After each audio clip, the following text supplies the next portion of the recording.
ភ្នំពេញមានផ្លូវពីរខ្សែដែលភ្ញៀវទេសចរអន្តរជាតិឆ្លងកាត់រាល់ថ្ងៃ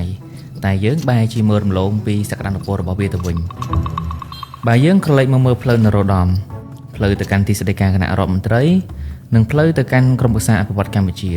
ផ្លូវទាំងនេះស្អាតរៀបរយហើយបង្ហាញពីរូបភាពផ្លូវការរបស់ប្រទេសប៉ុន្តែផ្លូវពីរខ្សែនេះវិញដែលភ្ញៀវទេសចរអ្នកវិនិយោគភ្ញៀវធំៗនិងល្បីៗស្នាក់នៅសន្តាគារលើផ្លូវទាំងនេះនៅមិនទាន់បានរៀបចំឲ្យល្អនៅឡើយ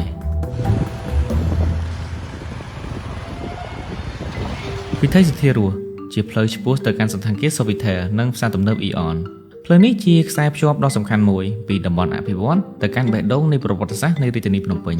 គឺព្រះបរមរាជវាំងដែលវាឆ្លងកាត់សួននាគបាញ់ទឹកនិងសួនវត្តបទុមប៉ុន្តែបើយើងមើលជាក់ស្ដែងផ្លូវណាហាក់មានសភាពចង្អៀតមិនរៀបរយហើយផ្ទះអគារជាច្រើនតុបតែងដោយអក្សរបរទេសចុះបើយើងរៀបចំឲ្យវាប្រសើរជាងនេះតាមរយៈស្នាដៃជីវកម្មបន្ថែមគំនូរសិល្បៈតាមរបងដាំដើមឈើតាមដងផ្លូវថ្មើរជើងកំណត់ទំហំផ្ទាំងផ្សព្វផ្សាយនិងរៀបចំផ្ទះអគារនៅខាងមុខឡើងវិញផ្លូវនេះអាចនឹងបង្ហាញពីរបៀបរៀបរយនៃទីក្រុងភ្នំពេញចំពោះផ្លូវមួយខ្សែទៀតដែលមានតម្លៃទាំងបដិសណ្ឋារកិច្ចនិងប្រវត្តិសាស្ត្រដូចគ្នាផ្លូវលេខ178ភ្ជាប់ទៅសន្តាគារហៃយ៉ាត់សារមន្ទីរជាតិនិងព្រះបរមរាជវាំង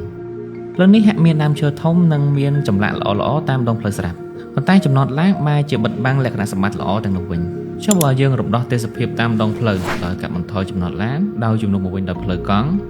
សម្អាតក្លិនមិនល្អនិងកាកសំណល់តាមដងផ្លូវថ្មើរជើងបន្ថែមផ្លូវការ៉ូជម្រាបទឹកទៅលើផ្លូវកៅស៊ូដែលកាត់បន្ថយល្បឿនឡាននិងម៉ូតូហើយមួយវិញទៀតអាចបន្ថែមសិល្បៈផ្សព្វផ្សាយតាមដងផ្លូវថ្មើរជើងដើម្បីបង្ហាញពីភាពស្រស់ស្អាតនៃវប្បធម៌ខ្មែរយើងសរុបមកផ្លូវពីរខ្សែនេះមិនមែនជាផ្លូវធម្មតាទេវាជាចំណាប់អារម្មណ៍ដំបូងនិងចុងក្រោយបង្អស់នៃការចងចាំអំពីទីក្រុងភ្នំពេញផ្លាស់ប្ដូរផ្លូវផ្លាស់ប្ដូររូបភាពទីក្រុងហើយផ្លាស់ប្ដូររូបភាពទីក្រុងគឺផ្លាស់ប្ដូរសេដ្ឋកិច្ចជាតិទាំងមូល